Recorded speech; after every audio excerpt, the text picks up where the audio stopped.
And then basic terminology, basal nutritional correction insulin. These are basic terms that people don't use when they describe insulin, but we try to put them everywhere because you give basal insulin for the basal requirement, whether you eat or not. You give nutritional insulin only when they are eating or taking in nutrition, and you don't give it when they're not. So if you use these terms over and over again and use them correctly and reinforce it, they no longer have to ask what to do when the patient has routine NPO status. They know they give the basal insulin. If they reduce it only by 10 or 20%. And they give nutritional insulin. They hold that because they're not eating. And they give the correction scale because their insulin needs to be, their glucose was too high and it needed to be corrected. So you put that in the medication administration record, you put it in the order set, you talk about it that way when you correspond back and forth between nursing and docs, etc. And we just walk through these important things and sort of spell them out. Then you try to integrate some of that guidance into EPIC or Cerner or what have you, or paper if you're still on paper. It's actually in many cases easier to do this on paper than it is electronically. Only next year, I hear, for the first time, will EPIC have algorithmic decision support built in their order sets. After how many years and how many billions of dollars will they be able to replicate what any handheld gaming device will do? Yeah. So I'm a fan of the electronic health record, but I'm also a harsh critic about this kind of thing. But I think it will be getting better. In the meantime, it remains a challenge in our form almost to build a good order set for a complicated process like ordering insulin or anticoagulants. Those things are hard to build well, and we need to share best practices around that and figure out how to do it best for your own setting and tailor it to your own setting. Okay, so first thing is you make it so that you can't order any other way. You can't order anything but one-time orders of insulin. You have to use the order set otherwise. You have a glycemic target, a prompt for education, diets that are aligned with consistent carbohydrate diets. And then you spell out, you have these choices for insulin based on whether they're eating or not and what their nutritional intake is. And you try to give guidance for the dosing. We actually did this more eloquently in an older EMR that we had that allowed us to do some auto calculation, but nonetheless, you can still do pretty well on that. But you pull in the pertinent labs the doctors need for decision making, like the glucose, the glycohemoglobin, and try to make basal bolus the default. You display the A1C if it's available in the last 60 to 90 days. And if it's not available, then it appears as a checkbox, auto-check, that they're going to order it. They can uncheck it. But it's intelligent clinical decision support that doesn't allow them to order double, but it brings in the A1C if it's present. Most of these, by the way, are still not, some of these are in place at UC Davis, but most of these slides are from UC San Diego. There's admonition to avoid sliding scale, different sub-Q regimens for different kinds of intake, hypoglycemia protocol, and there's the A1C order for somebody who doesn't have a prior one. And then for temporary NPO patients, again, we use that language a lot, and we give very explicit guidance about what to do and when to give this. These things have been crafted and recrafted, this text, to make it clear to nurses, and this is the guidance that goes into the medication administration record. And you're trying to guard against giving nutritional insulin when the patient doesn't eat, right? And you're trying to make sure that they give it when they do eat. That's basically what some of this is about. And then it says what to do for with the basal insulin. Because I can tell you what happens a lot. The patient says they're going to go for NPO status. The nurse calls the doc and says, what should I do? And the doc says, hold the insulin, hold the glargine, or cut the glargine in half or more. And then the next morning, they've got a sugar of 400 because they cut it too much or cut it all together. This nutrition on hold was an important thing. So people who are on tube feedings, they're on insulin infusion, the tube feeding stops, the insulin infusion continues at the very same rate, the patient predictably gets hypoglycemic, That happens again and again and again. So we had to do a big campaign around this, construct a protocol for what to do when the patient's nutrition goes on hold unexpectedly, that covered both sub-Q and IV insulin. And then we had one BPA, one best practice alert, and that's what to do if you're on IV insulin or sub-Q insulin and the tube feeding rates go to 0, you would see this alert. But that only works if the nurse is filling out that row in time for it to fire that alert, right? So sometimes the nurses aren't putting in the tube feeding rates every single hour or even every 3 or 4 hours sometimes. So that wouldn't be enough. So we created this thing. If tube feeding is stopped and patient's on insulin, the patient can be at risk of hypoglycemia. Refer to the guidelines on the back of the sign. And then we stuck that right on the IV pole with the tube feedings and the insulin pump. So all insulin pumps and all tube feeding pumps, this went on, anybody with the combination of insulin and tube feedings got this pink alert, and then the pink tape would go right onto the pump. Okay, which of the following is false? Insulin-induced hypoglycemia is a top source of inpatient ADEs. Now I know you better not say that one. Hypoglycemia management is an important endeavor, thus nurses should call physicians for direction before initiating hypoglycemia treatment. For hyperglycemia diabetes patients, eating full meals, a 50-50 ratio of basal to rapid-acting insulin in divided doses is appropriate. And last, hypoglycemia symptoms may include confusion, diaphoresis, tremulousness, seizures, and even death. B, that's correct. All right, so we had to revamp our hypoglycemia protocol. We realized, first of all, the nurses were often confused by the direction that was there because it wasn't totally explicit. In the early going, we had unrealistic expectations about how fast you could document the hypoglycemia, give the hypoglycemia therapy, and follow up on therapy. Because that timeline was supposed to be 15 minutes. In reality, you have to give usually a little bit more leeway than that. And remember that we were seeing, instead of 15 minutes, we were seeing 2 hours or 3 hours or 4 hours. So that may take longer. But the real thing we did differently was that we put in this big prominent assessment piece. Why did the patient get hypoglycemic?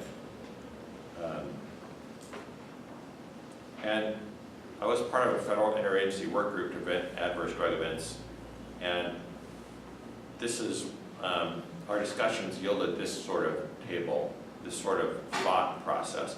If you have a hypoglycemic event, they were saying, the people evaluating that event, the nurse usually in the inpatient setting, should look at the etiology and report the action taken. Instead of just saying hypoglycemia, I gave dextrose, doctor notified, right? You have to think about why they got it. And these are the most common causes that we talked about, along with some others, including time interval for testing in the ICU, insulin infusion, et cetera, or a glycemic target that's too stringent. We see that sometimes. And then the action. You have to reduce the hypoglycemic agent, or increase the carbohydrate, or make sure you're following policy and protocols, et cetera. This is how we built that into EPIC. Basically, after a hypoglycemic event, they had to select why the patient got hypoglycemic from this pull-down menu. All right, so like I said, this was the ASHP list, and under monitoring, we talked about how you have to monitor a patient, you know, if they're on insulin, like in the ICU, on an insulin IV infusion, you should be monitoring every 1, maybe every 2 hours at the outside, their glucose values to make sure they're not going too low. That's not what this monitoring is really talking about. This is another kind of monitoring around monitoring rates of hypoglycemia, insulin use patterns, coordination, as well as some real-time institution-wide things to look for outliers. Who's hyperglycemic right now that needs attention? Who's got a slope that's going down where they're going to get hypoglycemic soon? That's a real-time measure you might be able to act on. So this gets a little dense, all right? This is glucometrics. It's how do you measure these events? You can't manage what you don't measure. I don't have time to go into all the details of this, but again, you can go down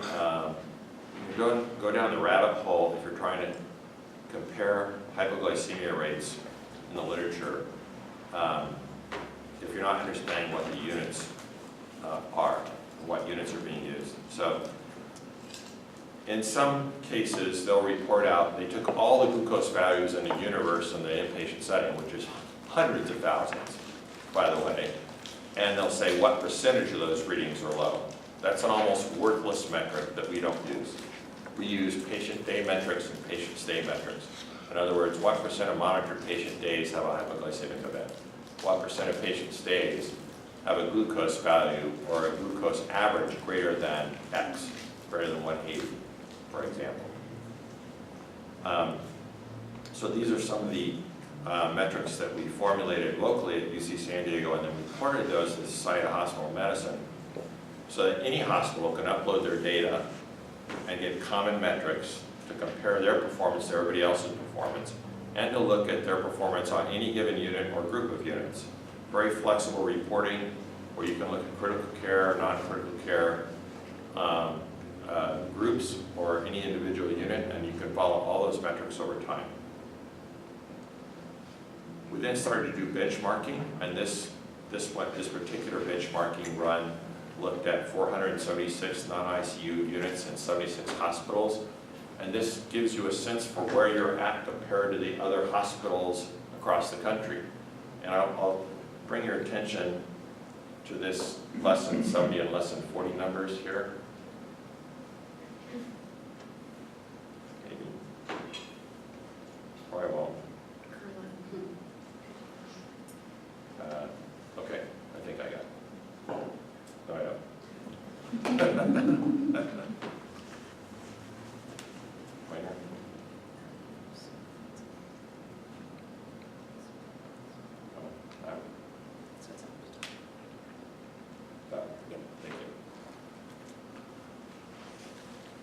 So this is the mean.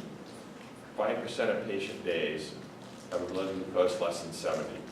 Median 4.9. Range 1.7%, 13%. So big range. In some hospitals, 12, 13% of patient days have a hypoglycemic event. Look at the range for less than 40. So you can see there's a big range on a lot of these things. And that's usually a sign not just of patient diversity, but of practice diversity and a call for standardization. Hypoglycemia in patients with recurrence, 7% to 53%. You know that's not all from the patients. That's a lot of variability based on practice. Okay. Now this is what we call the benchmark, and that's the top 25th percentile. So if you're trying to figure out what could we reasonably expect to be able to do in our hospital, everybody should be able to pretty much shoot for those, because 25% of hospitals achieve that. Okay. This is the ranking bar chart where we put the same thing. So on the top is the hospital ID. That's these little numbers here. That's your pre-identified hospital ID. This one happens to be for hypoglycemia. And you can see again graphically this incredible range of hypoglycemia rates in the hospital. Yeah. Now, I think an even better way to look at it is these scatter plots. Because these scatter plots put hyperglycemia and hypoglycemia on the same plot. Right? So it's what we should do for length of stay and mortality, or length of stay and readmission rates. We should always look at them together, not separately, right? Because one can impact the other. So you can have a readmission rate of 0 if your mortality rate's 100%.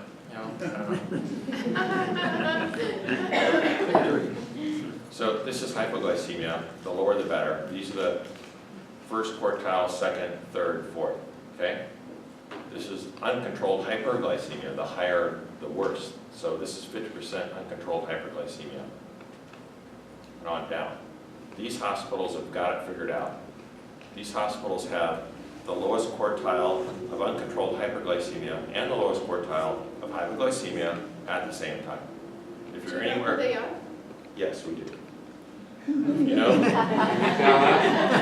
well, I'll say it. That one right there is UCSD. It's the only academic center in that quadrant.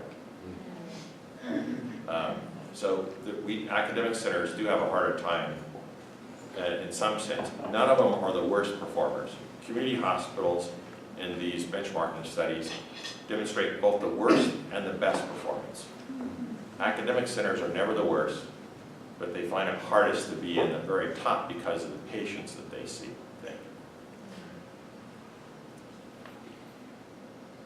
So we are about ready to publish a top performers paper around this and listing the characteristics of the top performers.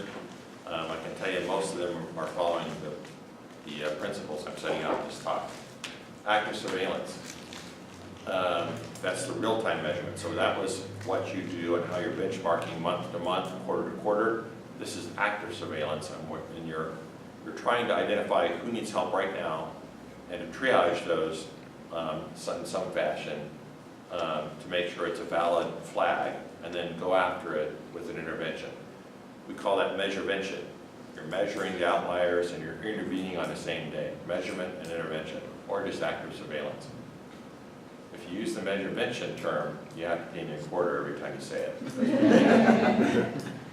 This is our graphic flow sheet that we created, and it shows a lot of information on one page. It's great for triaging. Once you get a flag that somebody's high, you can go in right away and see what their glucose trend is. You can see what their glucose values are, their A1C, their creatinine value, insulin drip rate if they're on an insulin drip. You can see the doses they received of glargine and rapid-acting insulin, their diet status, how much of their tray they took, et cetera, et cetera. So those things are all helpful to triage and determine what really went on when somebody goes high or low. And then, you know, the tricky part is, of course, a lot of hospitals don't have anybody to intervene. They don't have somebody to take action on a patient. They don't have an inpatient diabetes management team or a consultant team that's tasked with doing this. People can usually find some way to do it, but it's incredibly variable what people have at their disposal in these hospitals to do this. This is, again, UC San Diego data showing a reduction in hypoglycemia and severe hypoglycemia over time.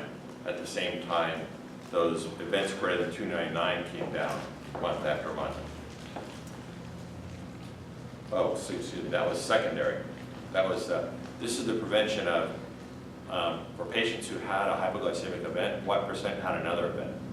And that's what happens if you can pay attention to those preventable causes. You said the average was about 33%, right, nationwide? I think it's come down in the last benchmarking, but the, this is the ICU. There's separate ones for non-ICU units. Okay. And so the average was 32-33%, the median. The top quartile is less than or equal to 27. And you can see we're getting down to 15. All right, so so we've discussed these common failures and ways to address them, and it's like a bundle, a hypoglycemia bundle. We published this bundle in the somewhere, I forget where. I can share that with you later. And they're also available in the toolkits I'll show you. Now, that's all inpatient stuff, and I knew that was going to be the predominant part of this, so I apologize if it's an overabundance of the inpatient stuff for those of you who aren't focused on the inpatient setting. But that all leads to the transition regimen, and these are things you have to take into account. And by and large, when people come into the hospital, we're asking them to stop their outpatient regimen and go on all insulin. And then when they go out again, what they go out on depends on a lot of things, all these things. Were they well controlled on their prior outpatient regimen? Were they well controlled in the hospital? You have to really watch out for their stress levels continuing to decline. As their illness gets better, their insulin sensitivity goes up and their insulin requirement goes down. So that's why a lot of people get hypoglycemia when they leave the hospital. In addition to, you'll catch residents putting the homeless guy that lives under a bridge on glargine and rapid-acting analog insulin and a correction skeleton because that's what they're in the hospital, even though it clearly won't work for them as an outpatient. So you've got to really work on those things, look at their A1C, patient preferences, the financial, social, and insurance picture, and their access to follow-up. All those things are important. This is a rough guide that we used at UC San Diego for guidance. And it's based on what their A1C level was. And it's designed to be conservative, that is, not too tight, because we don't want to cause iatrogenic hypoglycemia as it leaves the hospital. And those are the sorts of things you also try to build into education, discharge orders. I don't know how many of you use EPIC or similar EHR when you're discharging people from the hospital, but unless you build it, you don't have group orders for insulin, syringes, the testing equipment, the meters, and all that stuff together. So this is an attempt to put all those things together in a module that makes it easier for people to order the right things as the patient leaves the hospital. We have a major transitions of care initiative starting at UC Davis. I think you can work on transitions for diabetes and hypoglycemia, but they should be plugged into your larger efforts for transitions of care because the process is really the same for any high-risk condition. You identify the high-risk condition, you deploy your best practice protocol for that condition, you try to make it easy to mitigate those risks and communicate the interventions you've put in place across the spectrum of care, and you try to build community bridges to catch the patient more safely when they leave. So really, we're talking about building sort of the tool or the mechanism to plug in all these high-risk conditions through a transitions of care program. Ambulatory hypoglycemia, more common in those with poor health literacy. And so there's a lot of work being done to look at how best to communicate this to patients of that ilk, and to also how do you survey these questions to try to capture it. It's very difficult to capture how many patients have severe hypoglycemia in the outpatient setting or hypoglycemia in the outpatient setting because it's not commonly collected in any one place. You can find out who went to the ED with those things, and that's what those studies are I showed you, but otherwise it's hard to capture. And the studies where they have looked at it, they find that these things are additive. So increasing cognitive impairment and the complexity of diabetes regimen leads to higher and higher hypoglycemia rates. That's what this slide is depicting. So we might not have time to go into all of it, but this is the cognitive impairment line, and you can see it's higher than those without. This is those with dementia. And so, you know, it really gets up high when you get patients with dementia and older patients, and the more complex the regimen is, like OHA, like oral hypoglycemics plus insulin 65 to 74, for example, you know, it's just going to keep going up. So we have to be really careful, I think, especially with cognitively impaired in the elderly. We should be really thinking about what their glycemic target should be. What is our goal of therapy for glycemic control? It's akin to doing a colonoscopy in an 85-year-old. You know, really? Are you really going to prevent a bad outcome in that patient by doing a colonoscopy when they're 85? So what's the goal? The goal should be keeping them reasonably controlled, not really tight controlled. So there's a lot of stuff in the Institute of Medicine on this about trying to make sure they're on appropriate stuff instead of when you read the guidelines, they don't tend to take all those things into account. They might have one line about that tailoring, but you really have to be careful about it. And this is the way the VA Department of Defense is doing it. They're trying to make sure people get guidance to modify that hemoglobin A1C target based on their other comorbidities and their microvascular complications. All right, so that was a whirlwind tour, and it was a lot of information. But the good news is a lot of this information is available on demand from this site. This is a recently revised comprehensive toolkit to reduce hypoglycemia and improve glycemic control in the inpatient setting and across transitions.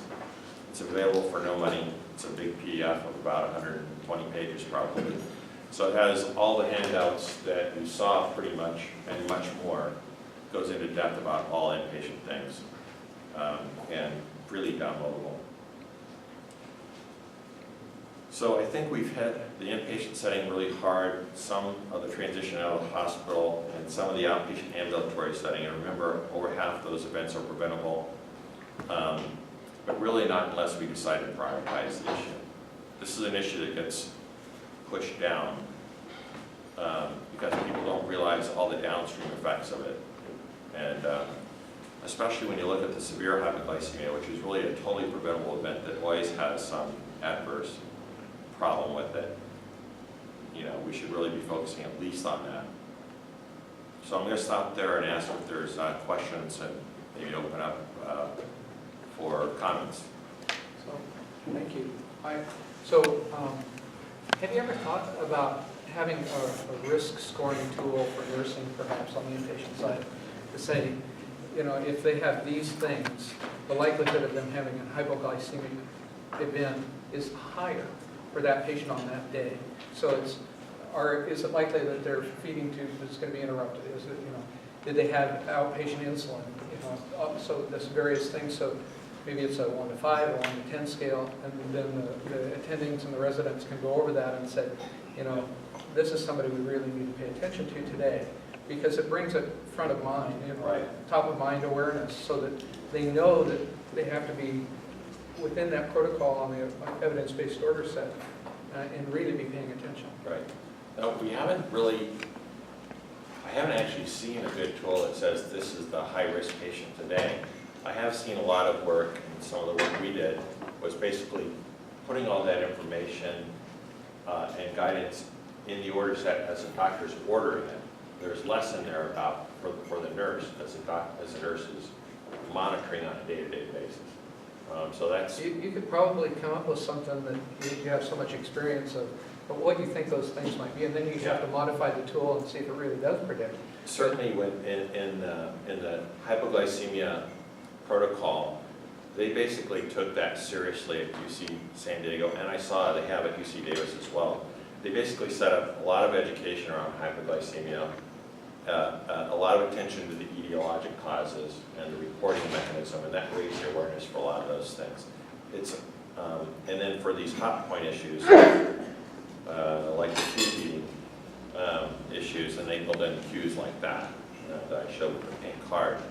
I haven't seen it all being brought together as a nursing tool. Like hypoglycemia risk index today is It's a vital sign. high, but yeah, I it's can on see the potential utility of it. And you could do it on an outpatient basis too, particularly for the elderly, demented. You know, you could say your risk of hypoglycemia in this patient is, you know, 25% per day or whatever it is. The task force for the outpatient group stated that when you find these patients, and they gave the criteria for who is a high-risk patient for hypoglycemia, and they were focusing on the elderly with an A1C under a certain number who had, you know, some of those other conditions like cognitive impairment, liver, or kidney disease. They would say that the standard is you need to have a shared decision discussion documented in the chart about what the target A1C should be that takes those things into account. And that would take care of the great majority of the over-aggressiveness of people trying to meet some quality standard for hemoglobin A1C less than 7 and an 80-year-old with multiple comorbidities, you know. So I think that's a good take-home sort of message for the outpatient setting. Others? Those of you who were asleep during the presentation, what do you have any? No, just kidding. They're in a hyperglycemia. I have a question, Dr. Maynard. Yeah. I was trying to absorb the data that you showed here, and it was really impressive. But my takeaway was, how can I take what you've said and apply it to the people we take care of in the home setting and keep them out of the hospital? And how can we take what you presented and use that in the home setting when they've been discharged? And you know, I'm still struggling with that, given the fact that We've got an incredible aging population that we're going to be facing in a very short period of time, a shortage of debt, if you will. And then you've got this ongoing reimbursement issue from Medicare that seems to be a moving target as well. Very complex stuff.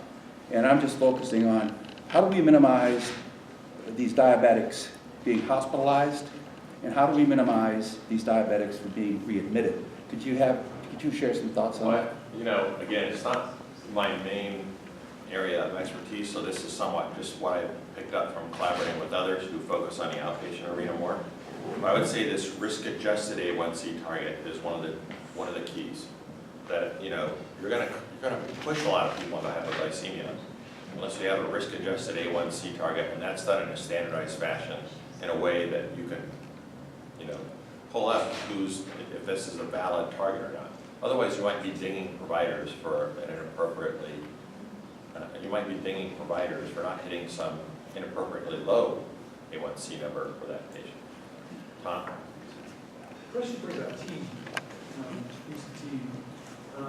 You know, in the hospital, any findings about like how complex the team is, having more or less episodes of hypoglycemia, and then we translate that on the outpatient side, because as we move to teams doing things, sometimes people are unwilling to let go of things if they believe that it's safer, whether it is or it isn't safer. And then communication within the team to avoid an adverse event. Any lessons learned from, you know, who has responsibility? How do you use that? I won't say who's responsible for what, I guess. And do you think that has an influence on this, or do you think that this is about communication? And I can think of like the nurses being like, I'm going to be the captain of the ship with hypoglycemia. Any suggestions about that we might think about on the outpatient side for glycemic control? That is a hard one. To me, it keeps coming down to having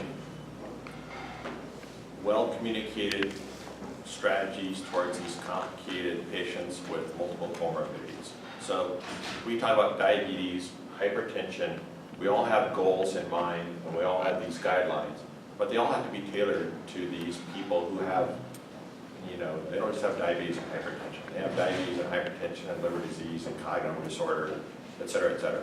We need to get better at making sure those things are juxtaposed in a grid, and those things should modify our targets. And it's tough business to communicate that across multiple providers.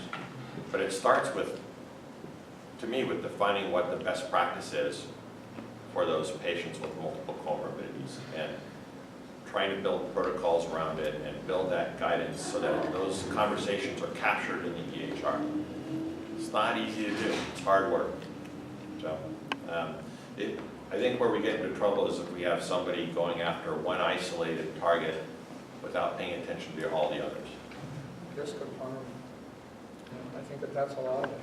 Yeah. You risk harming these patients by making them hypoglycemic far more than having a hemoglobin A1C of 9 as a target. Yeah. So what's your realistic target so you're not going to hurt them? And so, you know, I remember in training, we tolerated, just so you wouldn't have hypoglycemic episodes, we tended to tolerate more higher glucoses, 200 plus sometimes, so that we wouldn't